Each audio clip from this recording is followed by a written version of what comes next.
Welcome to RTV. నేను మీ journalist Manoj. Pastor Abhinay Darshan పై జరిగినటువంటి దాడి సంచలనంగా మారింది. ఒక వర్గమేమో ఇది పూర్తిగా తూచ్ కావాలని నటన అంటున్నారు.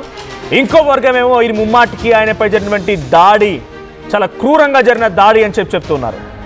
ఇంకోవైపు పాస్టర్ అభినయ్ దర్శన్ మాత్రం ఇది నా పైన మతం పరంగా జరిగిన దాడి కాదు, నేను ఇక్కడ సమస్యలు లేవనెత్తు ప్రభుత్వానికి ఇక్కడ సమస్యలను చూపిస్తున్నాను కాబట్టి నా పైన దాడి చేసింది ప్రభుత్వానికి సంబంధించి లేకుండా నేనంటే పడని వ్యక్తులే అన్నట్టుగా ఆయన చెప్తున్నారు. భరోసా పార్టీ పేరుతో ఆయన పాదయాత్ర చేస్తూ ఉన్నాడు. గత కొన్ని రోజులుగా ఏజెన్సీ ప్రాంతాల్లో తిరుగుతూ ఉన్నారు. అయితే ఏజెన్సీ ప్రాంతాల్లో కూడా కొంతమంది పాస్టర్లు ఆయన విభేదిస్తూ ఉన్నారు. మీరు ఇక్కడ వచ్చి పాదయాత్రలు చేయడం ఏంటి, ఇక్కడ వచ్చి మా క్రిస్టియన్ మైనారిటీ సోదరులు మీ వైపుగా తిప్పుకోవడం ఏంటి, పైన రోడ్లపై తిప్పడం ఏంటి, ఇక్కడ కొంత దశమ భాగం అనేది వాళ్ళ కొంత పద్ధతిలో ఉంటుందంట. సో దాంట్లో మీరు డబ్బులు కలెక్ట్ చేస్తున్నారంటూ కొంతమంది పాస్టర్లు కూడా అక్కడి నుంచి ఆయన విభేదిస్తూ ఉన్నారు, స్ట్రాంగ్ అపోజ్ చేస్తున్నారు. అయితే ఇప్పుడు జరిగినటువంటి దాడిలో ఆయన పైన బీర్ సీసాలతో దాడి చేశారు కొంతమంది వ్యక్తులు. ఈ దాడిలో తీవ్రంగా గాయపడ్డాడు అభినయ్ దర్శన్. సో అటు పాడేరు వదిలి వెళ్ళిపోవాలని చెప్పి బెదిరించారని కూడా వెళ్ళకపోవడంతోనే ఈ దాడి చేశారని అభినయ్ చెప్తున్నాడు. పాస్టర్ ప్రవీణ్ లాగే నన్ను చంపాలని చూస్తున్నారని అభినయ్ అంటున్నారు. అభినయ్ పై దాడిని డ్రామా అంటూ కొట్టిపారేస్తున్నారు కొంతమంది పాస్టర్లు. ఇక వీడియోలు ఎందుకు తీస్తున్నారని ప్రశ్నిస్తున్నారు మరో వర్గం పాస్టర్లు. అంటే దాడి చేస్తున్నప్పుడు తనని తాను రక్షించుకోకుండా వీడియోలు తీస్తారా, ఇదంతా ఓ షూటింగ్ అంటూ ఇంకొంతమంది చెప్తున్నారు. అయితే అభినయ్ పై దాడి చేసింది ఎవరు? మరి పాస్టర్ల మధ్య గొడవలే అభినయ్ పై దాడి కారణమయ్యాయా?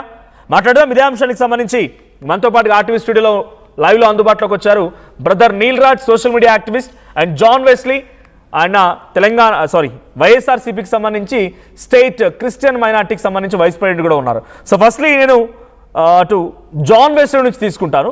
జాన్ వెస్లీ గారు, అభినయ్ దర్శన్ పై అటాక్ ఇదంతా తూచ్ యాక్టింగ్, ఆయనపై దాడి జరుగుతున్న క్రమంలో ఆయన రక్షించుకోవాల్సింది పోయి వీడియోలు తీస్తారా?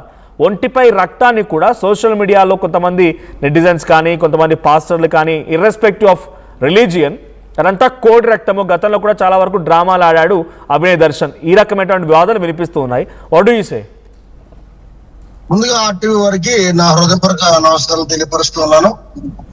మరి రెండు మాటలు వినపడుతూ ఉన్నాయి. ఒకటి, ఇది ప్రమాదం కాదు అని అంటూ ఉన్నారని కొంతమంది, ఇది కావాలని చేసుకున్నారని అంటున్నారని రెండు మాటలు మనోజ్ గారు చెప్తూ ఉన్నారు.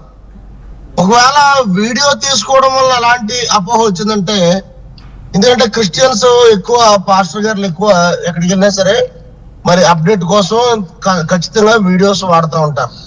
ఒకవేళ దాడి జరుగుతున్నప్పుడు ఆ వీడియో లేదనుకోండి, ఇంకా అసలు కనీసం మా మీద దాడి జరిగినప్పుడు ప్రూఫ్ లేదు కాబట్టి ఇది ఒక నటనాన్ని సింపుల్ గా చెప్పడానికి అనుకుంటారేమో అని వాళ్ళు ఏదో కారులో ఉన్నప్పుడు పరిగెడుతున్నప్పుడు ఒక ప్రూఫ్ కోసం వాళ్ళు వీడియో తీసుకుని ఉండొచ్చు.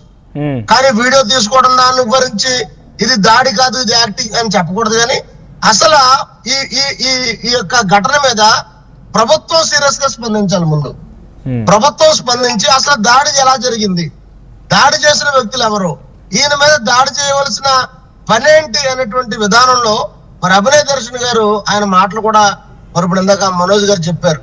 ఏంటి, నా మీద జరిగింది మతపూర్వకమైన దాడి కాదు, నా మీద నేను ఒక పార్టీ పెట్టి ఆ పార్టీ ప్రకారంగా ముందుకెళ్తున్నాను కాబట్టి ఎవరైతే మరి నాకు పడని వారు ఉన్నారో అక్కడ ఎవరైతే ఉన్నారో వారు చేశారని వారి మాటల్లో చెప్తూ మరి మనోజ్ గారు ఇప్పుడు మనం చెప్తూ వచ్చారు. అయితే మేము క్రిస్టియన్ మైనారిటీ తరఫున మేము డిమాండ్ చేస్తుంది అంటే ప్రభుత్వం జోక్యం చేసుకుని, ప్రభుత్వ వ్యవస్థలు పటిష్టమైన వ్యవస్థలు, ఇంటెలిజెన్స్ డిపార్ట్మెంట్ ఉంటది, మరి క్రైమ్ ఇన్వెస్టిగేటింగ్ డిపార్ట్మెంట్ ఉంటది. కాదు అంటే జనరల్ గా కొంతమంది పాస్టర్ల పైన, అంటే మీరు క్రిస్టియన్ కమ్యూనిటీలోనే ఉన్నారు, అదే కమ్యూనిటీని రిప్రజెంట్ చేస్తూ ఒక నాయకుడిగా ఉన్నారు, గతంలో మీరు అనేక రకాల కార్యక్రమాలు కూడా చేసే ఉంటారు. కానీ ఎందుకు కొంతమంది పాస్టర్ల పైనే వాళ్ళు ముందుగానే చెప్తారు కొన్ని వీడియోలో, మరొక 2-3 రోజులు నాపై దాడి జరగబోతున్న బెదిరిస్తున్నారని చెప్తుంటారు. ఆ చెప్పిన 1-2 రోజులు 3-4 రోజుల్లోనే దాడి జరుగుతుంది. ఎలా సాధ్యమవుతుంది అది? ఇప్పుడు ఆల్రెడీ మరి ఎవరైతే చెప్తున్నారో ఇప్పుడు ఆల్రెడీ థ్రెటనింగ్ కాల్ వస్తేనే చెప్తారు. అంటే ఇప్పుడు థ్రెటనింగ్ వచ్చిన వీడియోలు చేయడం దేనికి? పోలీసులకు కంప్లైంట్ ఇవ్వాలి. థ్రెటనింగ్ వచ్చిన వీడియోలు చేయడం ఏంటి? ఆ వీడియోలు జరిగిన వెంటనే ఈ అటాకులు జరగడం ఏంటి? ఈ సమయంలో మరి ఆలోచన చేస్తూ ఉంటే పోలీసు వారికి ఖచ్చితంగా మరి రిపోర్ట్ ఇచ్చారండి. పోలీసు వారికి వారు వెళ్ళి మరి చెప్పినట్లుగా కూడా కొంతమంది చెప్తున్నారు. మరి నిజంగా కంప్లైంట్ అది యాక్షన్ తీసుకున్నారో లేదనేది మరి అక్కడ ఉన్నటువంటి పోలీసు వారు తెలుసు తప్ప మాకు ఇంకా పూర్తి సమాచారం లేదు. కాబట్టి మేము చెప్పే విషయం ఏంటంటే మరి అతను యూట్యూబ్ లో పెట్టాడు. ఎందుకంటే ఎవరో నమ్మట్లేదు. క్రైస్తవుల మీద ఎలాంటి దాడులు జరుగుతున్నాయి, క్రైస్తవుల మీద ఎలాంటి కక్షపూరితమైన వాతావరణం ఉంది సమాజంలో ఉంటే దాన్ని ఎవరు నమ్మట్లేదు. కాబట్టి అందరికీ తెలియాలి. కాబట్టి ఇలాంటి పరిస్థితి ఈ క్రైస్తవ సమాజం మీద ఉంది అనేటువంటి విషయాన్ని మరి అందరికీ తెలియడానికి ఒకవేళ ఆయన మంచి ఉద్దేశంతో ఆ వీడియో చేసి ఉండొచ్చు. ఆ వీడియో చేసిన 1-2 రోజుల్లో దాడి జరిగిందంటే మీరు అంటుంది ఎలా ఉందంటే ఇదేదో స్క్రిప్ట్ లాగా ఉందా అన్నట్టు మీరు అంటున్నారు. నా అనుమానం కాదది, తప్పుగా నా అనుమానం కాదది, పబ్లిక్ నుంచి వస్తున్న అనుమానం. ఇదే రకమైనటువంటి అనుమానాన్ని పాస్టర్లు కూడా చెప్తున్నారు. నీలరాజు గారు ఉన్నారు, బ్రదర్ నీలరాజు ఉన్నారు. నీలరాజు గారు, సో ఏంటి పాస్టర్ అభినయ్ దర్శన్ పై జరిగినటువంటి దాడిని చాలా తీవ్రంగా కొంతమంది ఖండిస్తున్నారు. ఇది తప్పు, ఈ రకంగా చేయకూడదు అంటున్నారు. ఇంకొకరు అంతా పూర్తిగా నటన అంటున్నారు. స్వయంగా తాను కూడా ఇదంతా మతపరంగా జరిగిన దాడి కాదు, రాజకీయంగా నేను చేస్తున్నటువంటి ఈ పార్టీ పాదయాత్ర నచ్చకనే కొంతమంది రాజకీయ కుట్రలు నాపై దాడి చేశారనేది అభినయ్ దర్శన్ మాట. సో మీ రియాక్షన్ ఏంటి? ఇది ఎలా జరిగింది అనుకుంటున్నారు? ఇది జెన్యూన్ అనే అనుకుంటున్నారా? ఆర్టీవీ యాజమాన్యానికి నమస్కారాలు. నిజంగా నిన్న సాయంత్రము 6 గంటల ప్రాంతంలో అభినయ్ దర్శన్ అనే ఒక పాస్టర్ గారి మీద దాడి జరిగిందని చెప్పేసి సోషల్ మీడియాలో వార్తలు రావడాన్ని, తర్వాత మీడియాలలో ఆర్టీవీలో కూడా నేను చూడడం జరిగింది. సో దాన్ని ఒకవేళ నేను చూసిన కోణంలో ఇది 3వ డ్రామా. నేను కుల్లా చెప్తుంది ఏంటంటే గతంలో 2 డ్రామాలు ఎవరైతే సోషల్ మీడియాలో ఈ యొక్క వీడియోల్ని పోస్ట్ చేసిన వాళ్ళు కానీ మీడియాలలో మెయిన్ మీడియాలలో పోస్ట్ చేసిన వాళ్ళకు 1-2 డ్రామాలు తెలియదు. డబ్బు కోసం అతను చేస్తే ఇది 3వ డ్రామా. కానీ అంటే గతంలో కూడా ఈ రకమైన అటాకులు జరిగినాయి ఆయన పైన. గతంలో కూడా అంటే గతంలో ఇతను ఏమిటి అని అంటే అసలు ఇతని ప్రస్థానము నేను నిన్న ఆలోచన చేస్తే ఒకప్పుడు గతంలో సినిమా హీరో, ఇప్పుడు క్రీస్తు సైనికుడు అని చెప్పేసి పోస్టర్లు వేసుకునేవాడు. నిజంగానే సినిమా హీరో అంటే ఏంది అని అనుకున్నా కానీ నమ్మలేకపోయాను. కానీ ఈరోజు నిన్న కట్టించిన రసవత్తరమైన ఆ నటన మాత్రము నిజంగా నటుడు అనిపించుకున్నాడు. సో ఈ డ్రామాలో ఎక్కడ కూడా గాయాలు ఉండవు, ఎక్కడ కూడా మన పైన అంత రక్తం మరకలు ఉన్నాయి, రక్తం కొట్టుమిట్టాడుతున్నారు ఆయన. మీరు గాయాలు లేవని ఎట్లా అంటారు? అవునండి, అది ఆ గాయాలు ఉన్న దగ్గర నిజంగా మరి రక్తాలు నిజంగా తలలో నుంచి బ్లీడింగ్ అవుతున్నట్టులే అతను ఎత్తుకొని పోతున్న దగ్గర తలలో ఉన్న బ్లీడింగ్ అవుతుంది. ఆ యొక్క ప్లేస్ లో మరి రక్తం లేదంటే ఇప్పుడు గాయాలు లేవంట. అక్కడ పట్టుకొని వచ్చేటప్పుడు మాత్రం విపరీతమైన గాయాలు ఉన్నాయి, ఇప్పుడు చూస్తే మాత్రము గాయాలు లేవు. ఇది మీరు చూస్తుండొచ్చు. ఇది మాత్రము మీకు తెలియని అభినయ్ దర్శన్. మరి విగ్గు మాత్రం తెగిపోలేదు, ఇది విగ్గు పెట్టుకుంది. మరి గాయాలు ఇట్లా విగ్గు మీదకెళ్ళి రక్తం ఎట్లొచ్చింది? మరి విగ్గు లేకుండా ఉన్న ఈ మనిషి మీ ఛానల్లో కూడా గుర్తుపట్టారు. సో మరి ఇక్కడ గాయాలల్లో మరి రక్తం కనిపించింది కదా, మరి తల మీద గాయాలు లేవని అంటున్నారు. ఇప్పుడు అక్కడ మనకు తెలిసిన వాళ్ళు కూడా కొందరు వెళ్ళారు, తొడ దగ్గర 3 కుట్లు పడ్డాయి అని చెప్పేసి. మరి ఆయననే కావాలని వేయించుకున్నాడా అని చెప్పేసి అనుమానాలు. నిజంగా గనక దాడి జరిగితే 100%. ఇప్పుడు ఆయనకి నిజంగా అంత అవసరం ఉందంటారా? ఆయన కారును పూర్తిగా ధ్వంసం చేసుకొని బీరి సీసాలతో ఆయన పొడిపించుకొని ఒక డ్రామా చేసి ఇదంతా అవసరం ఉందంటారా? అంటే మీ అనుమానం ఏంది? అంతగానం చేయాల్సిన అవసరం ఏమొచ్చింది? అయితే ఫోన్ పే, గూగుల్ పే పెట్టుకుంటాడండి. 10 రూపాయల నుంచి మొదలు పెట్టిండు, వర్కౌట్ కాలేదు. 100 రూపాయలు పెంచిండు. ఇప్పుడు 100 రూపాయలలో కూడా అనుకున్న అమౌంట్ రావట్లేదు. సో దానికోసం ఏం చేస్తుందంటే ఈయన సంవత్సరానికి ఒకసారి ఇట్లాంటి డ్రామా ఆడతాడు. ఇది నేను చూసిన దాంట్లో ఈ డ్రామాలో ఏం చేస్తాడంటే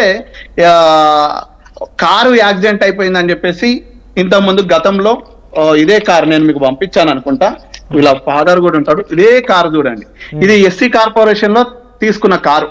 సో దీని మీద ఈఎంఐలు కూడా చాలా బోలెడు ఉంటాయి. సో ఇదే కారు యాక్సిడెంట్ అవుతుంది, బయట పెట్టేస్తాడు. నేను ఇట్లా సువార్త సభలకు వెళ్ళేసి వస్తుంటుంటే భయంకరమైన యాక్సిడెంట్ జరిగింది, అభినయ్ దర్శన్ ఆరోగ్యం కోసం ప్రార్థించండి అని ఒక టైటిల్ పెడతాడు, కింద ఫోన్ పే నెంబర్ పెడతాడు. ఇది ఇతను చేసేది. గతంలో కూడా మొదటి డ్రామా చెప్తున్నాను వినండి. 2021లో నాకు ఆ విషయం సొంతంగా వాళ్ళ మొదటి భార్య సుష్మా దర్శన్ గారు చెప్పిన విషయం ఏంటంటే ఆ రోజు మీటింగ్ అని చెప్పేసి వెళ్ళి జగ్గైపేటలో వేరే ఒక అమ్మాయిని తగులుకున్న తర్వాత అక్కడ ఒక ప్రముఖ ఎమ్మెల్యే గారికి ఈ అమ్మాయి వాళ్ళ ఫాదర్ క్లోజ్ ఫ్రెండ్. అయ్యా ఇట్లా మా అమ్మాయి విషయంలో పెళ్ళైన కుర్రోడు అభినయ్ దర్శన్ అనేవాడు ఇలా చేస్తున్నాడు అని అంటే ఆయన దృష్టికి వస్తే ఆయన మనుషులు ఊరంతా తరిమిండు, ఊరు బయట వరకు తరిమినప్పుడు ఆ విషయంలో డ్యామేజ్ చేసి వాళ్ళు కొట్టారు, దాడి చేశారు. దాన్ని తీసుకుపోయి ఆ ఫోటోని తీసుకొని వెళ్ళి సోషల్ మీడియాలో పెట్టి ఇలా నా పైన నాకు యాక్సిడెంట్ జరిగింది, మీటింగ్కి వెళ్ళేసి వస్తే చేసిందే బేకార్ పని, పెళ్లి అయింది, 2 పిల్లలు ఉన్నారు. సో ఆ భార్యని వదిలిపెట్టి ఇంకొక అమ్మాయిని వేసుకొని పోవడం కోసం ఉన్నప్పుడు జగ్గైపేట ఎమ్మెల్యే గారు ఇది అవునా కాదా 2021, 22, 23లో 22లో ఉన్న ఎమ్మెల్యే అప్పుడున్న ఆయన ఇప్పుడున్న ఆయన ఒకటేనా అనేది కనుక్కోండి, ఉదయ్ భాన్ గారు. సో నిజమేనా కాదా అని చెప్పేసి కనుక్కోండి. సో ఆ విషయంలో జరిగిన ఆ సంఘటనను తీసుకొని వెళ్ళి సోషల్ మీడియాలో పెట్టి ప్రార్థనకి వెళ్ళేసి వస్తే ఇది జరిగింది అని చెప్పేసి డబ్బులు కలెక్ట్ చేసిండు. అది ఆ సంఘటనని తెలుసుకోకుండా ఒక ప్రముఖ తెలంగాణ ప్రాంతంలో ఉన్న ఒక డాడీ, బెల్లంపల్లి ప్రవీణ్ డాడీ అనేట ఆయన అందరు జాతకాలు చెప్తాడు, ఫ్యాన్ తిరిగేది చెప్తాడు, ఫ్లవర్ వెలిగేది చెప్తాడు, వికసించేది చెప్తాడు, కారు ఆగిపోయేది చెప్పే ప్రవచనాలు, అంటే ఈ జరగబోయేటి చెప్పే ఈయన వీడు ఫేకా లేకుంటే ఏంటని చెప్పకుండా ₹1,00,000 పంపించిండండి. స్వయంగా వాళ్ళ భార్య చెప్పింది, అభినయ్ దర్శన్ వాళ్ళ భార్య చెప్పింది, ఉన్నాయి రికార్డ్స్. అది అవునో కాదో పెట్టమని నా దగ్గర ఉన్న రికార్డులు. నేను గతంలో 2021లో కూడా ఇతను చేస్తున్న ఆడపిల్లల్ని ప్రేయర్ కానీ వెళ్తాడు, వాళ్ళని ట్రాప్ చేస్తాడు. స్వయంగా ABN లో కూడా వచ్చింది, నా ఛానల్లో కూడా నేను మీకు ఇందాక పంపించాను. వాళ్ళ భార్య చెప్తుంది ఇతను ఉమెనైజర్, ఆడవాళ్ళ పిచ్చుంది అని చెప్పి చెప్పిందండి స్వయంగా. ఆ తర్వాత ఇదొక డ్రామానా? అది ఆ యాక్సిడెంట్ కాకుండా ఎవరో తరిమితే కొట్టేస్తే దాన్ని డ్రామా కింద అదో డ్రామా అయింది.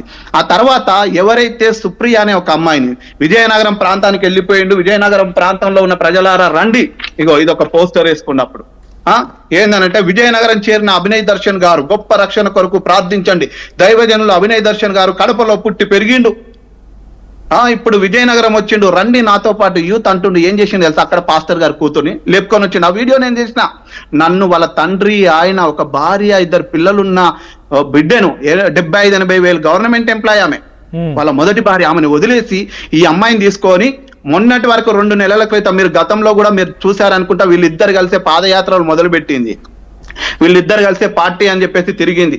ఇప్పుడు పార్టీలో మొన్న ఎప్పుడైతే తెలంగాణలో జూబ్లీహిల్స్ ఎలక్షన్ లో పోటీ చేస్తే రిజెక్ట్ అయింది. ఎందుకు అనంటే మొదటి భార్యకు విడాకులు కాలేదు, అందులో ఏదేదో రాసిందని చెప్పేసి అప్డేట్ ని రిజెక్ట్ చేసిరని తెలిసింది. తీరా ఇప్పుడు మొదటి భార్య ఉంటేనే నెక్స్ట్ నేను ఎలక్షన్ లో ఏదైనా డ్రామా ఆడితే నడుస్తుంది అని చెప్పేసి కాల్లో ఎల్లో పట్టుకొని ఈ అమ్మాయిని పంపించేసిన అని చెప్పేసి ఈ అమ్మాయిని పెళ్లి చేసుకున్నాడు. ఎక్కడ పెళ్లి చేసుకుంటారు, పంపించిండో తెలియదు. నిల్రాజ్ గారు 2 వివాహాలైనా 2 భార్యలు ఉన్నారా?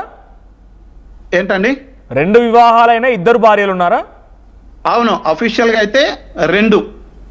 సో మొన్నటి వరకు కూడా టీవీ ఇంటర్వ్యూలలో కూడా మీ అందరికి కూడా చెప్పిండు, అవును నా భార్య మాకు ఆర్థిక సమస్యలతో మేము విడిపోయినాం, గొడవ పెట్టుకున్నాం, గొడవ అయింది, ఆమె ఇష్టానుసారంగా నా ఇష్టానుసారంగానే విడిపోయినాం అని చెప్పేసి అంటుండు. మరి ఈ అమ్మాయిని ఇప్పుడు ఏం చేసిండో కూడా తెలుస్తలేదు.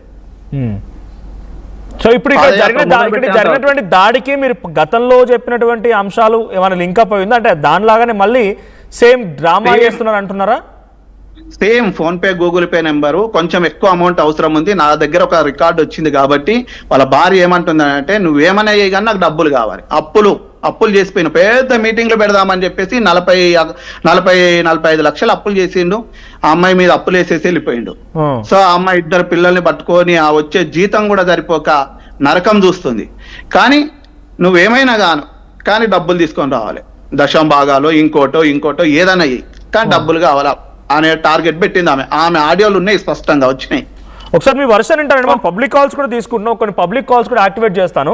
నెక్స్ట్ మిమ్మల్ని మీ దగ్గరికి వస్తానండి, లైన్లో ఉండండి జోసెఫ్ గారు, సారీ జాన్ వెస్లీ గారు. సో ఇంకొక కాలర్ ఉన్నారు, PCR పూర్ణచందర్ కాలర్ ఉన్నారు. పూర్ణచందర్ గారు నమస్తే. పూర్ణచందర్ గారు నమస్తే అండి. నమస్తే, మాట్లాడండి. హలో, మాట్లాడండి, వినిపిస్తోంది, మాట్లాడండి. వినిపిస్తుందా? అది ఇప్పుడు పాస్ట్ అభినయ్ దర్శన్ మీద దాడి జరిగిందని చెప్పేసి ఓకే, అదేదో న్యూస్ సర్క్యులేట్ అవుతా ఉంది, అదేదో 2 లీటర్ వరకు రక్తస్రావం కూడా అయినట్టు మన వీడియోలలో చూస్తా ఉన్నాం. అయితే హాస్పిటల్కి వెళ్ళిన తర్వాత ఆయన ఒంటి మీద ఉన్న గాయాల్ని చూస్తే లీటర్ రక్తం పోయేంత సీన్ లేదనిపిస్తా ఉంది. ఎందుకంటే ఇంకొక విషయం ఏంటంటే, నేను పేజ్ చెప్తా ఒక్క నిమిషం. వీళ్ళు ఏదో మాట్లాడుతూ ఉన్నారు, ఏదో హిందువులు అంటే మేము మాట్లాడకపోతాం కానీ దీనిలో హిందువుల్ని టార్గెట్ చేసి మతోన్మాదుల వల్ల ఇలా అయింది అని చెప్పేసి మాట్లాడుతూ ఉన్నారు. జాన్ సురేష్ అనే ఒక ఇన్స్టాగ్రామ్ పేజీలో వాళ్ళు అప్లోడ్ చేసినప్పుడు ఆ లెఫ్ట్ హ్యాండ్ కి పట్టి లేదు. మీరు ఆర్టీవీ ప్రతినిధి ఒకరు ఆయన దగ్గరికి వెళ్ళి బైక్ తీసుకోవడానికి వెళ్ళినప్పుడు ఆ లెఫ్ట్ హ్యాండ్ కి పట్టి వచ్చింది. అది ఎలా వచ్చింది? ఓకే, అంటే వేరే ఒక పాస్టర్ చేసిన వీడియోలో లెఫ్ట్ హ్యాండ్ కి పట్టి లేదు, ఇప్పుడు మేము మా ప్రతినిధి వెళ్ళినటువంటి వీడియోలో లెఫ్ట్ హ్యాండ్ కి పట్టి ఉంది. అది ఎలా వచ్చింది? ఓకే, అది ఎలా వచ్చింది? ఆ ఒంటి మీద ఉన్న గాయాలు ఇప్పుడు అక్కడ ఏదైతే పట్టేసిలో స్టిచెస్ పడితే ఆయన ఏమంటుండంటే బీర్ సీత బట్టి నన్ను పొడిచిల్లు అని చెప్పేసి అంటా ఉన్నాడు. వీపులో అక్కడ ఇక్కడ పొడిచిన మరి ఆ గాయాలు ఇవి. ఇప్పుడు నువ్వు ఎక్స్పోజ్ చేస్తే నీ మీద నిజంగా దాడి జరిగితే ప్రతిదీ బయట పెట్టాలి. ఒకవేళ స్టిచెస్ వేసింది అనుకో, అదంతా వీడియో రికార్డ్ జరిగింది కదా, ఇంత డ్రామా ఎట్లా అనుకుంటున్నారు? వీడియో రికార్డింగ్ జరిగింది కదా. ఇప్పుడు నేను కూడా ఒక వీడియో చేస్తానండి. ఇప్పుడు సినిమాలలో జరిగే ఫైట్స్ అన్ని కూడా రియలిస్టిక్ గానే ఉంటాయి. ఇప్పుడు నేను ఏమంటున్నా అంటే జనాల్ని అట్లా చేయొచ్చు, మనం అనుకుంటే చేయొచ్చు, కానీ ఏంటంటే ఎండ్ ఆఫ్ ద డే ఇప్పుడు ఈయనకి నిజంగా అలాంటి అన్యాయం జరిగితే ఎవరన్నా హత్యాయత్నం చేస్తే అది ఖచ్చితంగా తప్పు. అది మనం అందరం ఖండించాలి, అవసరం ఉంది. కానీ జనాల్ని రెచ్చగొట్టడానికో లేకపోతే ఇలాంటివి చేస్తే మట్టుకి అది సొసైటీని ఇంకొక తప్పుదారులు తీసుకోబోతుంది. కాబట్టి మనం ఇది కరెక్ట్ అంటే మా మీద నిజంగానే దాడి జరిగింది అని చెప్పడానికి ఏం చేయాలో ఖచ్చితంగా ప్రూఫ్స్ చూపించాలి కదా. ఇప్పుడు ఆ పట్టి ఎలా వచ్చింది అన్న? ఇప్పుడు మీరు చెప్పండి, అప్పుడు లేని పట్టి ఆర్టీవీ ప్రతినిధి వెళ్ళినప్పుడు ఇప్పుడు లెఫ్ట్ హ్యాండ్ కి పట్టి ఉంది. ఇప్పుడు మీరు ఏమనుకుంటారు చెప్పండి? అంటే లైవ్ లో కొన్ని వీడియోలు చూసాం కాబట్టి నిజంగా అటాక్ జరిగిందనే భావనలో ఉన్నాం. అదే అండి, ఇప్పుడు నేను మీకు వీడియోస్ పంపిస్తా. ఇప్పుడు వాళ్ళ ఎవరు ఇంతకుముందు చెప్పిన జాన్ సురేష్ అనే ఇన్స్టా పేజ్ లో అప్లోడ్ చేసినప్పుడు ఆ లెఫ్ట్ హ్యాండ్ కి పట్టి లేదు, ఆ చేతి మీద స్క్రాచ్ కూడా లేదు. అలాంటిది ఆర్టీవీ ప్రతినిధి గారు వెళ్ళినప్పుడు ఈ చేతికి పట్టి ఎలా వచ్చిందండి? ఒకసారి మీరు లైన్ లో ఉండండి. జాన్ వెస్లీ గారు ఉన్నారు. జాన్ వెస్లీ గారు, మీకు అర్థమైందా? అంటే కాలర్ చెప్తున్న మాట అర్థమైంది. ఇప్పుడు మన కాలర్ గారు మాట్లాడినట్టు ఒకసారి అంటే ఆ చేతికి లేదు, ఈ చేతికి వచ్చిందని అంటున్నారు ఆయన. ఒకసారి కెమెరాలో మన ఫ్రంట్ కెమెరా బ్యాక్ కెమెరా తీసినప్పుడు కూడా ఒకసారి మనకి రివర్స్ ఇమేజ్లు కనబడుతూ ఉంటాయి. ఒకవేళ అదే ఉండొచ్చు. ఏదైనప్పటికీ ఆ దాడి జరిగిందా లేదనేది మనం ముందు ప్రాథమికంగా మనం తీసుకోవాలి. ఇందాక నీల్ రాజు గారు మాట్లాడుతూ చాలా విషయాలని మాట్లాడుతూ వచ్చారు. ఒక్కసారి కాలర్ ఉన్నారు, కాలర్ తో మాట్లాడదాం మళ్ళీ. పూర్ణచంద్ర గారు, సో జాన్ వెస్లీ గారని మాట్లాడుతున్నారు. Camera front and back camera కూడా డిఫరెన్స్ ఉంటుంది, అది కొంత తేడా ఉంటుంది, అందుకు కూడా అయితే అయి ఉండొచ్చు అని అంటున్నారు. ఏ చేతికి కూడా పట్టి లేదు. ఇది నేను వీడియోస్ పంపిస్తాను మీకు. మీరు ఇది కాల్ కట్ అయిన తర్వాత మీరు నాకు నెంబర్ పెడితే నేను మీ వాట్సాప్ కి నేను వీడియోస్ పంపిస్తాను.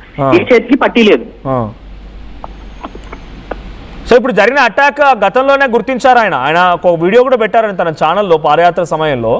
నాపై అటాక్ జరగబోతోంది, నా ప్రాణానికి హాని ఉందంటూ కూడా ఆయన ఒక మాట మాట్లాడుకొచ్చారు. సో ఇప్పుడు అటాక్ దానికి సంబంధించిన అటాక్ అనుకోవాలా? అంటే ఇది మతాలకు సంబంధించిన అటాక్ కాదని స్వయంగా అభినయ్ దర్శన్ అంటున్నారు. మతాల పరంగా జరిగింది కాదు, నన్ను రాజకీయంగా ఎదుర్కోలేక కొంతమంది రాజకీయ నాయకులు చేసిన అటాక్ అంటున్నారు ఆయన. మరి అయినే వీళ్ళందరికీ చెప్పాల్సిన అవసరం ఉంది. ఎవరైతే ఇప్పుడు మేం పేజెస్ పెడతా ఉన్నారో, ఎవరైతే క్రైస్తవ్యంలో ఉన్న వాళ్ళందరూ కూడా మతోన్మాదుల చర్యలుగా మేము భావిస్తా ఉన్నాం, మతోన్మాదులు దాడి చేసిళ్ళు, మతోన్మాదులు ఇది చేసిళ్ళు అని చెప్తా ఉన్నారో వాళ్ళకి ఈయన క్లియర్ గా చెప్పాలి, ఇది మతోన్మాదులది కాదు. అసలు పాయింట్ అది కాదండి. నేను చెప్పేది ఏంటంటే, ఇప్పుడు నా వరకు నేను చెప్పేది ఒకటి, ఇది చాలా పెద్ద విషయం, చిన్న విషయం కాదు. ఆయనకి ఎన్ని స్టిచెస్ పడ్డాయి, ఎక్కడెక్కడ పొడిచిళ్ళు, ఇవన్నీ కూడా పబ్లిక్ కి చూపించాల్సిన అవసరం ఉంది. ఒకవేళ నిజంగా అది చేసిన వాళ్ళు ఎవరైనా, వాళ్ళు ఎంత పెద్దోళ్ళైనా, వాళ్ళు రాజకీయానికి సంబంధం ఉన్న వాళ్ళైనా లేకపోతే హిందుత్వానికి సంబంధించిన వాళ్ళైనా ఎవరైనా కానీ ఒకవేళ ఇలా హత్యాయత్నం చేస్తే తప్పు, దాన్ని అందరం కూడా ఖండించవచ్చు.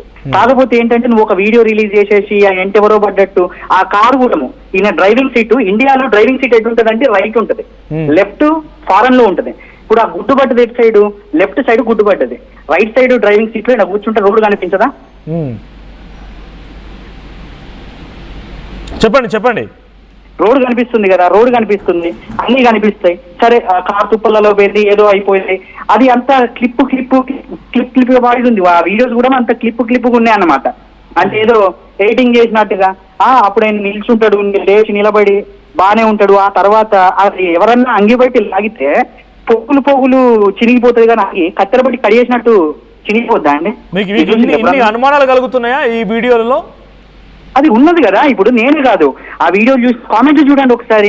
నేను అన్నం కాదు, ఇప్పుడు నేను కూడా ఒక వ్యూవర్నే, ఒక కామన్ మ్యాన్ ని. నేను కూడా కామెంట్లు నాది కాకుండా కామెంట్లు చూడండి, ఆ వీడియోస్కి వచ్చిన కామెంట్లు చూడండి అంతే. Right, thank you. నేను చెప్పేది థ్యాంక్ యూ పూర్ణచంద్ర గారు. సో ఆయన ఏమన్నారంటే, ఒకవేళ షర్ట్ చిరిగిపోయినా, ఎవరైనా నిజంగానే చింపేసినా అది పోగులుగా లేకపోతే డిజార్డర్గా చినగాలి, కానీ కత్తెర కట్ చేసినట్టు ఉంటుందా? ఇంత రక్తం ఉంటుందా? ఎక్కడ గాయాలైనా గాయాలు చూపించండి. ఇవన్నీ కూడా మళ్ళీ ఆడుతున్న డ్రామా అంటున్నారు. జాన్ వెస్లీ గారు మాటలు విన్న తర్వాత మీకేమనిపించింది? అంటే ఇవన్నీ అనుమానాలు, ఒక సామాన్య వ్యక్తి కలుగుతున్న అనుమానాలు ఉండొచ్చు. ఇప్పుడు ఆల్రెడీ ఆయన హాస్పిటల్ ఉన్నారు కాబట్టి ఎవరైతే వైద్యం చేశారో ఖచ్చితంగా వాళ్ళు డాక్టర్స్ అనేవాళ్ళు ఎవరైతే వైద్యం చేశారో రిపోర్ట్ ఇస్తారు కాబట్టి ఆ రిపోర్ట్ వచ్చే ద్వారా మనం ఆగొచ్చు. లేదంటే ఇలాంటి అనుమానాలు మనం కూడా వెళ్ళి చూడొచ్చు. ఏ హాస్పిటల్ ఉన్నాడో తెలుసుకుంటే అక్కడికి వెళ్ళి చూస్తే అనుమానాలన్నీ క్లియర్ అవుతాయి కదా. మనం ఇక్కడ దూరంగా ఆయన రాజకీయ పరంగా తను ఎదుర్కోలేక చేసిన దాడి అని అంటున్నారు. సో ఇప్పుడు ఎదుర్కోలేక చేసింది ఎవరు చేసి ఉండొచ్చు? వైఎస్ఆర్సీపీయా, టీడీపీయా, బీజేపీయా, జనసేన? అక్కడున్న పార్టీలు ఇవే. ఆయన భరోసా పార్టీ అని పెట్టి పేదల సమస్యలు రిపోర్ట్ చేస్తూ ఉంటే, ఆ సమస్యలు వెలికి తీస్తూ ఉంటే జీర్ణించుకోలేక రాజకీయంగా చేసిన దాడి అయి ఉండొచ్చు. సో మీరు కూడా వైసీపీ పార్టీలో కీలకంగా ఉన్నారు, క్రిస్టియన్ మైనార్టీకి సంబంధించి వైస్ ప్రెసిడెంట్ అంటున్నారు కాబట్టి, సో ఇప్పుడు మీరు వైసీపీ పార్టీపై ఆరోపణ చేస్తే మీరు ఒప్పుకుంటారా? అలాగే ఎలా చేస్తారండి? ఆరోపణ అంటే దానికి ఏదైనా ఆధారం ఉండాలి కదా. ఆరోపణలు ఏదన్నా చేయొచ్చు, ఆరోపణలు ఎన్నైనా చేయొచ్చు, కానీ ఆరోపణలకి ఆధారం అనేది ఏదైనా ఉండాలి ప్రూవ్ చేయాలంటే. కాకపోతే ఇప్పుడు ఆయన చెప్పాడు కదా, నాకు స్థానికంగా కొన్ని ఇబ్బందులు ఉన్నాయి, దానివల్ల ఆ పరిస్థితిని బట్టి నా మీద ఎవరైనా దాడి చేశారు అని ఆయన చెప్తున్నాడు. ఒకవేళ ఇంకా ఆయన హాస్పిటల్ ఉన్నాడు కాబట్టి ఖచ్చితంగా మరి డాక్టర్స్ వారు పరీక్షిస్తున్నారు కాబట్టి మనం కావాలంటే డాక్టర్స్ ఇప్పుడు అదే అన్నాను, ప్రభుత్వం దీన్ని ఒకవేళ ఒక స్ట్రిక్ట్ గా చేసుకుంటే అది నిజంగా దాడా, లేదంటే మీరు అందరూ అంటున్నట్టు ఒకవేళ ఆయన చేసుకున్న చర్య అనేది మనకు తేటతనం అవుతుంది. మనం ఇక్కడ కూర్చొని మాట్లాడుతున్నప్పుడు రకరకాల మాటలు రాజకీయంగా మీరు తిరుగుతున్న వ్యక్తిగా చెప్పండి. భరోసా పార్టీ అనేటువంటి పార్టీ పబ్లిక్ లోకి వెళ్ళి పబ్లిక్ సమస్యలు వెలికి తీస్తోంది కాబట్టి రాజకీయంగా ఎదుర్కోలేకనే దాడి చేశారని ఆయన మాటని మీరు నమ్ముతున్నారా? భరోసా పార్టీ అంత ప్రభావం చూపించిందా? ఆయన పాదయాత్రలు, ఆయన మాటలు అంత ప్రభావం చూపించి ఆయనపై నిజంగానే రాజకీయంగా దాడి చేయాలన్న కక్ష ఏ పార్టీకైనా కలుగుతుందా? రాజకీయంగా దాడి అనేది మనం ఇప్పుడు ఎలక్షన్స్ ఏం లేవు కదా సార్. ఒకవేళ ఆయన ఎలక్షన్స్ ఉంటే చేసినా తప్పే, అది ఎప్పుడు చేసినా తప్పే, ఎప్పుడైనా తప్పే. నేను అంటుంది ఎలక్షన్ దృష్టిలో పెట్టుకుంటే రాజకీయ దాడులు ఇప్పుడు ఉంటాయి, కానీ ఇప్పుడు అలాంటి పరిస్థితులు ఇప్పుడు ఏం లేవు. రాజకీయంగా ఒకవేళ అంటే రాజకీయంగా అంటే మనం పెద్ద పార్టీలని కాదు, స్థానికంగా ఆయన చెప్తున్నాడు, స్థానికంగా అక్కడ కొంతమంది నాకు వ్యతిరేకులు ఉన్నారు, నేను గిరిజన ప్రాంతాల్లో తిరుగుతూ వాళ్ళ సమస్యలు అయ్యి వెలుగుతీస్తున్నాను కాబట్టి నాకు స్థానికంగా కొంతమంది వ్యక్తులు నా వల్ల ఇబ్బంది పడుతున్న వాళ్ళు నా మీద దాడి చేసి ఉంటారు అనేటువంటి మాటలు ఆయన మీ ఆర్టీవీలో చెప్పాడు. ఇంకా ఏ టీవీలో కూడా ఆయన మాట్లాడలేదు, ఎక్కడ కూడా మేము చూడలేదు. ఆర్టీవీలోనే ఆయన డైరెక్ట్ ఇంటర్వ్యూ ఇచ్చాడు.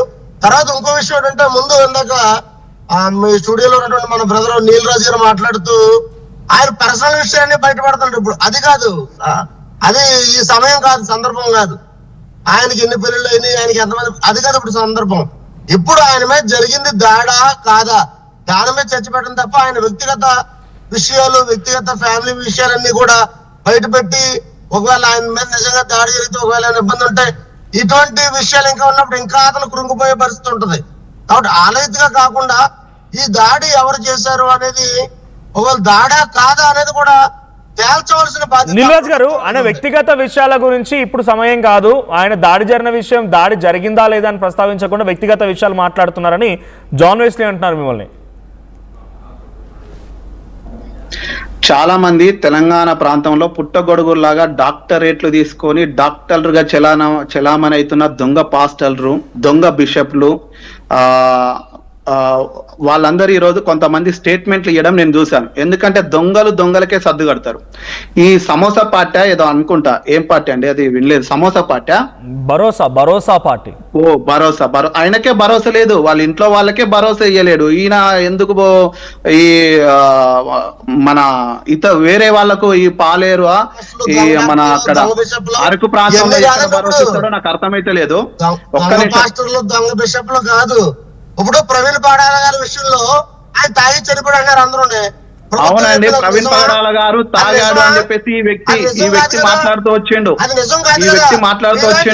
ఒకటి మనోజ్ గారు, నేను చెప్తున్నాను కొన్ని విషయాలు, ఒక 5-6 పాయింట్స్ చెప్తాను. ఈయన పర్సనల్ కాదంటున్నాడు కదా, నేను దాని దగ్గర కూడా ఎందుకు పర్సనల్ విషయాలు ఎందుకు బైబిల్ మరి చెప్తుంది. ఒక పురుషుడు ఒక స్త్రీకి వివాహం అయిన తర్వాత బద్దులై ఉండాలి, వాళ్ళు మార్గదర్శకంగా ఉండాలి. వాళ్ళు మామూలుగా విశ్వాసులు క్రిస్టియన్స్ కాదు, ఒక సేవకులు.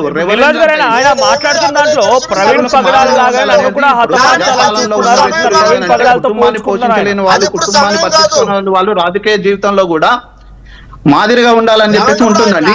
ఇప్పుడు ఆయనకు దాడి జరిగింది అనుకోండి, దాడి జరిగితే ఇంతవరకు పోలీసులకు ఎందుకు కంప్లైంట్ చేయలేదు? దాడి చేసినప్పుడు అంత సీన్ చేసినప్పుడు మీలాంటి సేవకులు క్రైస్తవత్వంగా దిగజారుస్తున్నారు. ఇప్పుడు ఆ విషయం అంటే దాడి గురించి మాట్లాడటం మానేసి దొంగ బిషప్లు, దొంగ డాక్టర్లు ఎవరో కూడా మనకి ఎందుకు? ఇప్పుడు మనిద్దరం మాట్లాడాల్సిన పని ఏంటి? అభినయ దర్శనం మీద జరిగిన దాడి, అది దాడా ఆయన కావాలని చేసుకున్నాడా? పరిస్థితులు ఎలా ఉన్నాయి? అక్కడ ఉన్నటువంటి డాక్టర్స్ ఏ విధంగా చెప్తున్నారు? దాన్ని మనం ఆలోచించాలి. కానీ ఒక సేవకుడుగా, ఒక క్రైస్తవుడుగా తోటి సహోదరు. ఒక్క నిమిషం నీలరాజు గారు మాట్లాడతారు. ఒక్క నిమిషం జర్నలిస్ట్ గారు ఆయన మాట్లాడతారు. నీలరాజు గారు, సో ప్రవీణ్ పగడాల పైన జరిగినటువంటి దాడి మాదిరిగా, ఆయన హతమార్చిన మాదిరిగా నన్ను కూడా హతమార్చాలని చూస్తున్నారని అభినయ దర్శన్ అంటున్నాడు. ప్రవీణ్ పగడాల గారి మరణం వేరండి. ఆయన తర్వాత ఆయనలాగానే ఒక పేరు రావాలని చెప్పేసి అనుకున్నాడు. దాడి జరిగిన వెంటనే నడుచుకుంటూ వెళ్ళిన వ్యక్తి హాస్పిటల్ దగ్గర కోమలకి వెళ్ళిపోయిండు, స్పృహ తప్పిపోయి. కొంతమంది అక్కడ చూసిన వాళ్ళు కారపొడి కొట్టినాను ఒకరంటారు, వీళ్ళే ప్రత్యక్ష సాక్షులు. కోడిగుడ్లు కొట్టిరని ఒకరంటారు. మీ ఆర్టీవీలో నిన్న ప్లే చేశారని ఒక అబ్బాయితో మాట్లాడిచ్చారు. ఆ దాడిలో రెండో వ్యక్తి అభినయ దర్శన్, ఒకరైతే ఇంకొక పిల్లోడు, కేవలం 19 సంవత్సరాలు 20 సంవత్సరాల పిల్లోడు, అసలు స్పృహ లేనట్టులే, మొత్తము ఊపిరి మాత్రమే తీస్తుండు. గంట తర్వాత వచ్చి ఆర్టీవీ ముందు మాట్లాడుతున్నాడు. ఇది ఎట్లా పాసిబుల్? అంటే బెల్లంపల్లి ప్రవీణ్ డాడీ ఏమైనా ప్రార్థన చేసిండా ఏంది? ఈ డ్రామాలు మానుకోవాలి, క్రైస్తవ్యం లేని వార్తలను పుట్టించొద్దు అని అంటుంది. ఇలాంటి వాళ్ళ డ్రామాల వల్లనే క్రైస్తవ్యం నవ్వుల పాలవుతుంది. ఇప్పుడు దాడి జరిగింది, తల మొత్తం రక్తం అంటే అక్కడ చూస్తే, ఎక్కడ మీరు వీడియోలు చూస్తుంటారు, 15 వీడియోలు వచ్చినాయి, తల మొత్తం ఇట్లా పట్టుకుంటే రక్తాలు.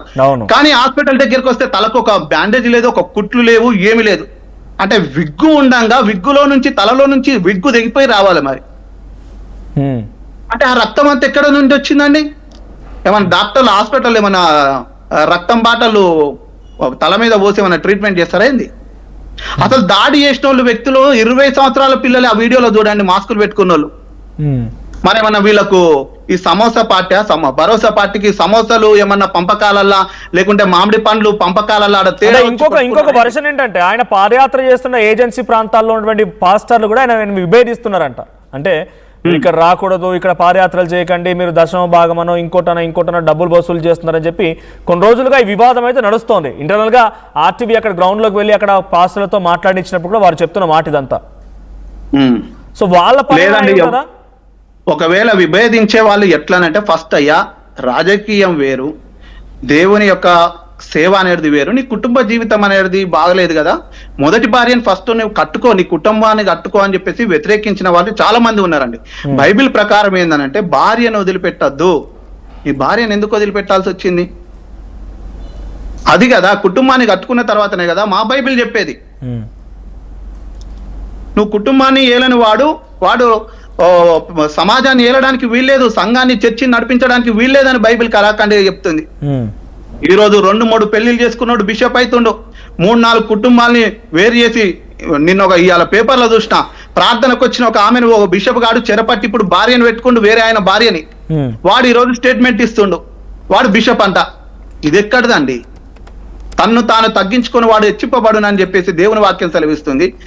లేని వార్తను పుట్టించొద్దు అని చెప్పేసి బైబిల్ సెలవిస్తుంది. ఈ రోజు ఇంకొక మతాన్ని గురించి అక్కడ ఒక వీళ్ళ వ్యక్తే ప్రస్తావన చేస్తుండు, ఒక ఎమ్మెల్యే గురించి ప్రస్తావన చేస్తుండు. ఎందుకండి వేరే మతాలని ఇక్కడ ఇప్పుడు శాంతియుతంగా ఉన్న ప్రశాంతంగా ఉన్న వాతావరణంలో మళ్ళీ మతాల్ని, కులాల్ని, ఎమ్మెల్యే గారిని జొప్పించి ఆయన అనుచరులే ఉంటారు, నువ్వు ఎమ్మెల్యే మనిషి అని చెప్పేసి అదొక స్క్రిప్ట్ కాలే. 5 రోజుల క్రితం 13వ తారీఖు నాడు, మే 13 నాడు వేయించుకున్నాడు. రాజకీయంగా ఎదుర్కోలేకనే ఈ దాడులు అంటున్నారు ఆయన. స్పష్టంగా మతోన్మాదుల దాడులను ఎక్కడ చెప్పట్లేదు, మతానికి సంబంధించిన దాడులు కావనే ఆయన క్లారిటీ ఇస్తున్నారు ఆర్టీవీతో మాట్లాడినప్పుడు. ఏమండి ఈయన ఏమన్నా జయలలిత కొడుకా లేకుంటే కేసీఆర్ మనవడా లేకుంటే జగన్మోహన్ రెడ్డి అన్ననా తమ్ముడా? ఈయనకు అంత పాపులారిటీ చంద్రబాబుకి చుట్టమా? బట్ ఒక కాల్ ఉన్నారు, రావులపాలెం నుంచి ఒక కాల్ ఉన్నారు, నోవా గారు అంట మాట్లాడతారు. నోవా గారు, హలో, మాట్లాడండి. నోవా గారు నమస్తే అండి. నమస్తే అండి. ప్రస్తుతం నేను అనేది ఏంటంటే, దాడి జరిగిందా లేదన్నది చాలా ప్రాముఖ్యమైన విషయం. ఆయన మొన్న వీడియో కాల్ చేస్తూ నాకు బెదిరింపు కాల్స్ వస్తున్నాయి, థ్రెటనింగ్ కాల్స్ వస్తున్నాయి అని చెప్పి మాట్లాడేటువంటి వీడియో కూడా పెట్టాడు ఆయన. దానిలో కాల్ చేసిన వాడు ఫోన్ నెంబర్ ఉంది, అలాగే ఆ పేరు కూడా చెప్పాడు. తన పేరు స్పష్టంగా చెప్పాడు, తన పేరేంటన్న సంగతి. సో ఇదంతా పోలీసు వారు దీని మీద సరైనటువంటి ఎంక్వైరీ చేసి కాల్ డేటాని ఇవన్నిటిని కూడా వారు కనుక రికవరీ చేసి తీయగలిగితే ఇది మతపరంగా జరిగిందా, లేకపోతే హాస్టల్ వర్గం చేసిందా, లేకపోతే లోకల్ గా ఉండేడు నాయకున్నటువంటి ఇబ్బందులతో ఉన్న వాళ్ళు ఎవరైనా చేసిందా అనే సంగతి క్లియర్ అవుతుంది. కనుక స్వయంగా అభినయ్ దర్శన్ మాత్రం ఇది రాజకీయ పరంగా జరిగిన దాడే, నేను ఆ ఏజెన్సీ ప్రాంతాల్లో తిరుగుతూ అక్కడ కనీసం బాత్రూములు లేవు, వాళ్ళకి కనీస సవలతులు లేవు, ఇల్లు లేవు, ఇలాంటి పరిస్థితి ఉన్నాయని చెప్పి నేను గవర్నమెంట్ని క్వశ్చన్ చేస్తున్నాను కాబట్టి నాపై కుట్ర పని ఎవరు అటాక్ చేశారనేది అభినయ్ దర్శన్ అంటున్నమాట. ఆయన అనే మాట ఆయన వ్యక్తిగతమైన విషయం, ఇది ఆయన ఉన్నటువంటి ఆలోచన విధానంతో ఆయన పార్టీ పెట్టారనేటువంటిది కావచ్చు. కానీ నేనైతే కనుక అది ఆ పార్టీకి ప్రస్తుతానికి పెట్టేది ఒక నెల 2 నెలలు అవుతుంది. ఆ పార్టీ విషయంలో ఇంత వెంటనే రియాక్ట్ అవ్వాల్సినంత పరిస్థితులు ఏ పార్టీకి ఉండదని నేను అనుకుంటున్నాను. ఓకే, మరి అటాక్ చేసి ఎవరు అటాక్ చేసి ఉండొచ్చు? మరి ఆల్రెడీ చేశారు కదా, కాల్ చేసి చెప్పాడు కదా, ఎవరు అటాక్ చేశాడు వారి పేరు చెప్పాడు, ఇక్కడ ఉండొద్దని చెప్పాడు, మత ప్రచారం చేయకూడదని చెప్పాడు, ఇవన్నీ క్లియర్ గా చెప్పేశారు కదా ఒకడు ఎవడో మొత్తం మీద. అవును, ఆ చేసినటువంటి వాడు ఎవరనేటువంటిది ఇది మతపరంగా జరిగిన సంగతి, లేకపోతే నువ్వు చేయొద్దని చెప్పిన సంగతి తెలిసిపోతుంది కనుక క్లియర్ గా అది ఖచ్చితంగా ఆ ప్రకారంగా మనం ఎంక్వైరీ చేయగలిగితే కనుక దానికి క్లారిటీ వచ్చేస్తుంది. ఇందాక ఆల్రెడీ పూర్ణచంద్ర గారు మాట్లాడుతూ ఏమన్నాడనంటే, ఆయన ఇది అమెరికా కాదు ఇండియా, డ్రైవింగ్ రైట్ సైడ్ ఉంటుంది లెఫ్ట్ సైడ్ ఉంటుంది చెప్పినప్పుడు అది కారులో జరిగినటువంటిది కాదు, అది బయటికి లాక్కొచ్చి అతను కొట్టారన్న సంగతి అర్థమవుతుంది. ఫస్ట్ కార్ మీద కొన్ని ఎగ్స్ తో కొడుగుడ్డతో దాడి చేశారు, ఆ తర్వాత ఆ కార్ అద్దాలు బగలగొట్టి బయటికి తీశారు. పూర్ణచందర్ ఇందాక అన్న మాట ఏంటంటే, మనకు జనరల్ గా ఇండియాలో రైట్ సైడ్ ఉంటుంది డ్రైవింగ్, లెఫ్ట్ సైడ్ కాదు. సో లెఫ్ట్ సైడ్ లో ఎగ్గు పడినప్పుడు ముందు రోడ్డు కనిపిస్తుంది, వెళ్ళిపోవచ్చు, కానీ అక్కడ ఆగాడు అనే రకంగా ఏదో క్వశ్చన్ చేశారు ఆయన పూర్ణచంద్ర. ఇప్పుడు నాకు అక్కడ కనిపించింది ఏంటంటే, ఇదంతా మనం అక్కడ లైవ్ లో లేము, కాకపోతే లైవ్ వ్యూస్ ఉన్నాయి కనుక దాడి చేసినట్టు కనిపిస్తుంది, ఆయన బయటికి లాగినట్టు కనిపిస్తుంది. తర్వాత కొన్ని విజువల్స్ మనకి కనిపించకపోవచ్చు, ఎడిటింగ్ చేశారు అని మాట కూడా అంటున్నాడు. అది జరిగినటువంటి ఒక హాఫ్ అన్ అవర్ లోనూ ఎంతో మొత్తం మీద బయటకు వచ్చేసింది ఇదంతా వీడియోస్ కూడా. ఎడిటింగ్ చేసేంత అవకాశం కూడా ఉండకపోవచ్చు. 5+ కొట్టు ఎడం వైపున ఉందా కుడి వైపున ఉందా అనేటువంటి సబ్జెక్ట్ కాదు. ఎందుకనంటే ఆ దెబ్బ తగిలినటువంటి ప్రదేశాన్ని చూసి డాక్టర్లు అనవసరంగా కొట్టేవరో వేరు, అక్కడ అంత అవసరం వాళ్ళకు ఉండదు. కనుక ఇది ఏంటనంటే ఖచ్చితంగా ఇది దాడి చేస్తానని చెప్పినట్టు కాల్స్ ఉన్నాయి కనుక ఈ కాల్స్ ఏవైతే ఉన్న దానిని రికవరీ చేయగలిగితే మొత్తం విషయం అంతా బయటకు వచ్చేస్తుంది. ఏది దాగేది ఏం లేదు. ఎంత పెద్ద గొడవలు జరిగినా, ఎంత పెద్దగా దాడులు జరిగినా, అది కొంచెం ఒక రోజు లేట్ అయినా మొత్తం మీద అంతా బయటకు వస్తుంది కనుక అంతవరకు మనం ఇది డ్రామా లేకపోతే నిజమా అనే విషయం గురించి మనం అంతగా పోలీస్ ఎటువంటి ఇన్వెస్టిగేషన్ చేస్తారు, పోలీస్ ఇన్వెస్టిగేషన్ ఏందో చూడాలి. ఇంకో కాల్ ఉన్నారు, జాషువా గారు ఫ్రమ్ ఢిల్లీ. జాషువా గారు. హలో, నమస్తే అండి, నేను జర్నలిస్ట్ జాషువా మాట్లాడుతున్నా. చెప్పండి. యాక్చువల్లీ ప్రవీణ్ పగడాలకి భరోసా పార్టీ ఫౌండర్ కాదు. First of all I want to solve the matter. ఏంటంటే ప్రవీణ్ పగడాల ఓన్లీ రాష్ట్ర అధ్యక్షుడు అంతే. First point. ఇందాక నిల్రాజ్ బ్రదర్ మాట్లాడుతూ కొన్ని విషయాలు చెప్పారు. యాక్చువల్లీ తన మీద వచ్చిన రూమర్స్ ఒకటి వాస్తవాలు ఉన్నాయి. యాక్చువల్లీ తను ఫిలిం ఇండస్ట్రీలో వర్క్ చేశాడు, అది హీరో. ఆ సినిమాలు ఇప్పటి వరకు రిలీజ్ అవ్వలేదు. రెండోది ఇంకొకటి వచ్చేసి తనకి 2 భార్యలు ఉన్నవన్నవి వాస్తవం. యాక్చువల్లీ ఫస్ట్ భార్య తన ఎంప్లాయ్, రెండో భార్యకి ఏం జాబ్ లేదు. ఇదొకటి. రెండోది ఏంటంటే ఈ సిచ్యువేషన్ లో నిన్న నేను ఎస్ఐతో మాట్లాడాను. ఎస్ఐతో మాట్లాడినప్పుడు ఏం చెప్పారంటే ఎమ్మెల్సీ నోట్ చేశాము, బట్ ఇన్వెస్టిగేషన్ అనేది సాగుతుంది అని అన్నారు. కానీ కొందరు మత గొడవలు క్రియేట్ చేయడానికి ఇలా కొంత తయారవుతున్నారు అనేది వాస్తవం తెలుసుకోవాలి మనం యాజ్ ఎ జర్నలిస్ట్ గా.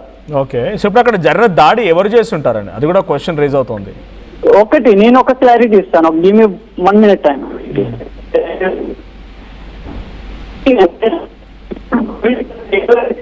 జాషువా గారు మీ వాయిస్ ట్రక్ అవుతోంది. రైట్, థ్యాంక్ యూ జాషువా గారు. సో ఇంకా అనేక అనుమానాలు తావిస్తూ ఉన్నాయి. సో చాలా మంది విభేదిస్తూ ఉన్నారు కూడా. ఇందాక పూర్ణచందర్ మాట్లాడుతున్నటువంటి దాంట్లో కూడా అటు రైట్ సైడ్ హ్యాండ్కి పట్టీ లేదు, తర్వాత పట్టీ వచ్చిందని, ఆ తర్వాత ఎలా ట్రీట్మెంట్ చేశారని నీలరాజు గారు క్వశ్చన్ చేస్తున్నట్టుగా విగ్లో నుంచి బ్లడ్ ఇలా వచ్చారు, రకరకాల అనుమానాలు వస్తూ ఉన్నాయి. బట్ ఫైనలీ పోలీసులు దీనిపై క్లారిటీ ఇవ్వాల్సి ఉంది. సో నీలరాజు గారు ఫైనల్గా కంక్లూడ్ చేయండి. సో ఈ యాక్ట్ మొత్తం కూడా ఎందుకోసం చేసి ఉండొచ్చు? మీరు అంటున్నట్టుగా అది నిజంగా డ్రామానే అయితే ఎందుకోసం చేసి ఉండొచ్చు? ఎవరి లాభం కోసం చేసి ఉండొచ్చు? దీని ద్వారా ఆయనకు ఒరిగేటువంటి లాభం ఏంటి? అయితే ఇందాక మన నోవా గారు ఒక మాట అంటూ ఆయనకు మే 13 తారీఖు నాడు ఒకటి ఫేస్బుక్ లో పెట్టిండు, వాట్సాప్ లో కూడా పెట్టిండు, ఓన్లీ వాట్సాప్ కాల్ అని చెప్పేసి ఆయనకు బెదిరించి కాల్ చేస్తున్నారు, ఈ పాడేరుని వదిలిపెట్టి పోవాలని చెప్పేసి ఓ నెంబర్ పెట్టిండు. నిజానికి ఆ నెంబర్ కూడా ట్రూ కాలర్ లో చూస్తే అది అభినయ్ దర్శన్ ఫౌండేషన్ అని వస్తుంది. సో ఈ అభినయ్ దర్శన్ ఫౌండేషన్ అతని నెంబర్ ఇచ్చింది, కానీ ఎవరైతే ఎక్కడి నుండి కాల్ వచ్చింది అనేది ఈ రోజు వరకు ఇవ్వలేడు. ఆయనలో నీతి నిజాయితీ ఉంటే నేను నా సొంత ఖర్చులతోనే వస్తా, ఏ పోలీస్ స్టేషన్ కి రమ్మంటాడో, ఏపీలో డీజీపీ దగ్గరికి వెళ్దామా, ఎస్పీ దగ్గరకా? రాత్రి నేను ఎస్పీ గారికి, డీజీపీకి అందరికి మెయిల్స్ పెట్టాను దీని మీద లోతైన విచారణ జరిపించాలని. అక్కడ నెంబర్స్ ఇచ్చింది కూడా గమనించండి మీరు. 13వ తారీఖు నాడు మే నాడు ఇచ్చిన నెంబరు అభినయ్ దర్శన్ వెళ్ళిపోవాలని చెప్పేసి దుండంగుల నుంచి బెదిరింపు కాల్స్ అని చెప్పేసి పెట్టి వాట్సాప్ నెంబర్ పెట్టిండు. ఆ నెంబర్ కూడా 7981139513 అనే నెంబర్ ఉన్నది, కానీ ఆ దుండంగుడు ఎవరు ఫోన్ చేసిండు ఆ నెంబర్ ఇస్తలేదు. ఆ నెంబర్ కూడా ఆ వ్యక్తి కూడా స్క్రిప్ట్ పెట్టి రాసుకున్నదే వీళ్ళే. ఎందుకంటే ఇలాంటి డ్రామాలు నాకు తెలుసు, 100% చెప్తున్నాను. నేను చర్చికి వెళ్తానండి. నేను 29 సంవత్సరాల నుంచి చర్చికి వెళ్తున్నాను. నేను యేసుక్రీస్తుని నమ్ముకున్న వాడిని. సో నేను ఈయనని పాస్టర్ గా మాత్రము అంగీకరించను. ఇది కేవలం అమాయక క్రైస్తవుల్ని కొల్లగొట్టి డబ్బు సంపాదించడం కోసము ఆడుతున్న నాటకమే తప్ప ఇంకొకటి కాదు. మరి ఎందుకు వాళ్ళ మీద ఇంతవరకు కేసు పెట్టలేదండి? వీడియో తీసేది ఇక్కడ ఒకటి గమనించండి, వీడియోలు తీసేవాడు ఎవరైనా కూడా దుండంకులు వచ్చిరండి, వాళ్ళు మాస్కులు పెట్టుకునే, ఎందుకు మాస్కులు పెట్టుకుంటారండి? వాళ్ళు ఎవరికి కూడా వాళ్ళ గుర్తింపులు కానీ ఎవరు కూడా గుర్తుపట్టద్దని హ్యాండ్స్ కి గ్లౌజ్ కూడా ఉన్నాయి, ఫింగర్ ప్రింట్స్ పెట్టుకుంటారు, మాస్కులు పెట్టుకుంటారు, ఫింగర్ ప్రింట్స్ పడకుండా వాళ్ళ ఐడెంటిటీ గుర్తుపట్టకుండా హైడ్ చేసుకోవచ్చు కదా. హైడ్ చేసుకున్న వీళ్ళు వీడియో తీస్తుంటుంటే కూడా అదొక ఎవిడెన్స్ అని చెప్పేసి ఫస్ట్ వీడియో తీసే వాళ్ళ ఫోన్లు లాక్కొని కానీ వాళ్ళ మీద దాడి చేస్తారు. వీళ్ళు ఏ పక్క వీడియోలు తీయడం అయినా మంచి, ఇందాక చెప్తున్నట్టు ఆ జాషువా గారు చెప్పినట్లు సినిమా హీరో అని చెప్పేసి, మరి ఏ హీరోనో తెలియదు కానీ కెమెరామ్యాన్ గా పనిచేసిండు ఆయన, ఇవన్నీ చేసిండు కాబట్టి దీంట్లో అనుభవం ఉన్నది కాబట్టి అది ఈ రోజు ప్రయత్నం చేసిన అన్నట్టు క్రైస్తవ్యంలో కూడా ఆ సినిమాలు అయిపోయినాయి కాబట్టి ఈ సినిమా నడుస్తుంది కాబట్టి నడిపిద్దాం అనుకున్నాడు. దీని మీద పోలీసు వాళ్ళు పూర్తి విచారణ చేస్తే మాత్రం ఎవరిని వీడియో తీసిన వాడిని పట్టుకోవాలి. నేను ఆర్టీవీ ముందుకు వచ్చేసి పడిపోయినట్టుగా యాక్షన్ చేసిన ఆ పిల్లోడు వచ్చి వెంటనే గంట తర్వాత మంచిగా అయిపోయి మాట్లాడుతున్నాడు. సో అసలు చనిపోయిండు, ఇక స్పృహ లేదు, చనిపోయిండు అన్నట్టులో ఉన్న హాస్పిటల్లో బెడ్ మీద ఉన్న పిల్లోడు వచ్చి మీడియా ముందు మాట్లాడితే నేను షాక్ అయిపోయినా. నేను ఆర్టీవీలో ఉంది ఆ వీడియో, 14 నిమిషాలు 1 సెకండ్ ఉంటది. దాంట్లో మాట్లాడుతుంటే మరి ఇది ఎట్లా పాసిబుల్ అయింది? అంత స్పృహ లేనోడు కోమాలకు వెళ్ళిపోయాడు అని చెప్పిన వీళ్ళు ఆర్టీవీ ముందుకు వచ్చి చెప్తున్నట్టు ఇదంతా డ్రామా. ఆ డ్రామా ఆడిన 2వ మెంబర్ని పట్టుకొని పోలీసు వాళ్ళు వాళ్ళ స్టైల్లో గనక విచారిస్తే మాత్రం తప్పకుండా ఇది 2 రోజులలో బయటకు వస్తుంది. ఈ డ్రామా స్క్రిప్ట్ మొత్తం బయటకు వస్తుందండి. డ్రామా దయచేసి అమాయక క్రైస్తవులారా నమ్మకండి. అక్కడ అజయ్ బాబు అనే వ్యక్తి కూడా ఇలానే రెచ్చగొడుతున్నారు వీళ్ళిద్దరు. నువ్వు అటు రెచ్చగొట్టు, నేను ఇటు రెచ్చగొడతా. మతాలని మధ్యలో చిచ్చు పెడుతున్నారండి. ఎవరి మతం వాళ్ళది, ఎవరి ఇష్టం వాళ్ళది. కానీ ఎందుకు ఈ చిచ్చులు? వీళ్ళ ఫోన్ పేలు, వీళ్ళ గూగుల్ పేలు, వీళ్ళ అకౌంట్ నెంబర్లు తీయాలి. ఈ సంవత్సరం జరిగిన అజయ్ బాబు కానీ ఈ అభినయ్ దర్శన్ వీళ్ళ అకౌంట్లు తీయాలి. కానీ కోట్ల రూపాయల ట్రాన్సాక్షన్స్ అండి. వీళ్ళ విచారించాలి, వీళ్ళ అకౌంట్ల పైన బ్యాన్ చేయాలి. ఎవరిస్తున్నారు కోట్ల రూపాయల ట్రాన్సాక్షన్స్ అంటే? ఎవరిస్తున్నారు కోట్ల రూపాయలు? వాళ్ళు ఏడుస్తారండి. ఇగో మన పాస్టర్ మీద దాడి జరిగింది, వాళ్ళ మీద దాడి జరిగింది, ఇక్కడ దాడి జరిగింది. వాళ్ళకి ఇదో మేము ఇస్తున్నామని 10,000 ఇచ్చేసి వీళ్ళ ఫోన్ పే నెంబర్లు పెడతారు, వీళ్ళ గూగుల్ పే నెంబర్లు పెడతారు, వీళ్ళ అకౌంట్ నెంబర్లు పెట్టేసుకుంటారు. చూడండి, తీయించండి ఒకసారి. ఇదే అండి అమాయక క్రైస్తవుల్ని బలి చేయాలని చూస్తున్నారు, మతాల మధ్యలో చిచ్చులు పెడుతున్నారు వీళ్ళు.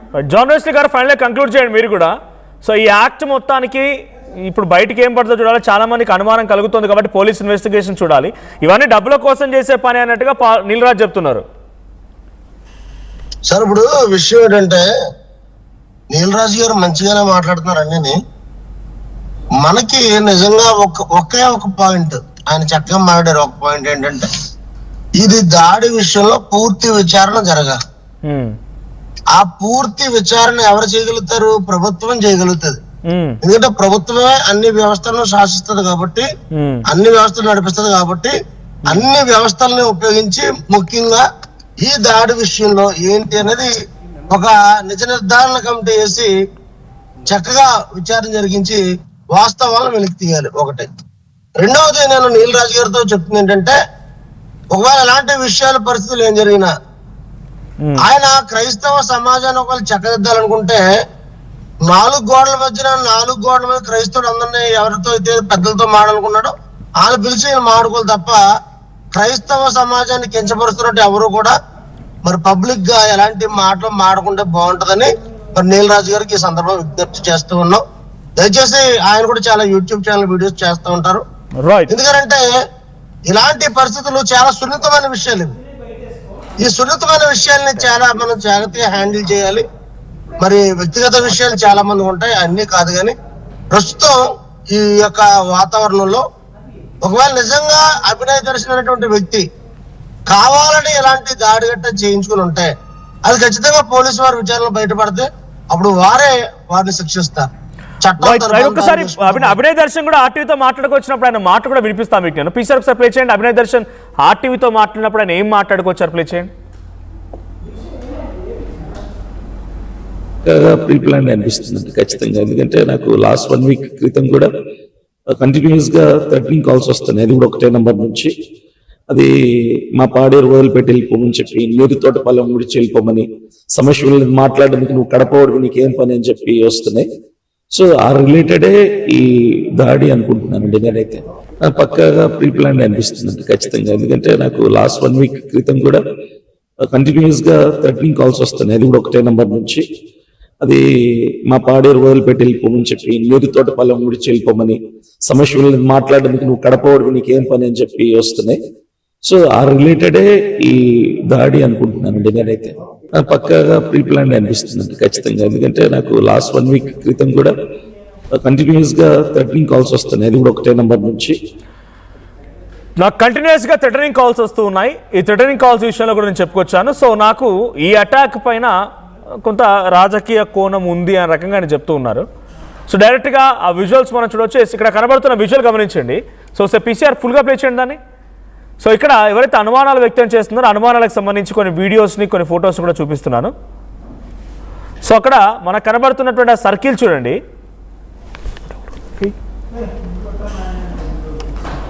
సో ఆ విజువల్స్లో కనిపిస్తున్నటువంటి ఫుల్ ప్లే చేయండి పీసీఆర్. సో దాంట్లో ఆ రైట్ హ్యాండ్కి పట్టీ లేదు. ఇంకో విజువల్ ప్లే చేయండి. ఆర్టీవీతో మాట్లాడుతున్న టైంలో ఆ విజువల్లో పట్టీ వచ్చింది. సో ముందు లేనటువంటి పట్టీ తర్వాత ఎలా వచ్చింది, ఇది చాలామంది అనుమానం వ్యక్తం చేస్తున్నారు. అక్కడ ఎగ్జాక్ట్ పొజిషన్ దగ్గర ఫస్ట్ ఎటువంటి గాయం లేదు.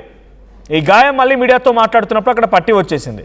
సో ఇక్కడ ఏం గాయమైంది, ఎందుకు పట్టీ కట్టుకున్నారనేది చాలామంది అనుమానం వ్యక్తం చేస్తూ నెటిజన్స్ ఇప్పుడు ట్రోల్ చేస్తున్నారు, ఈ వీడియోస్ని హైలైట్ చేస్తున్నారు.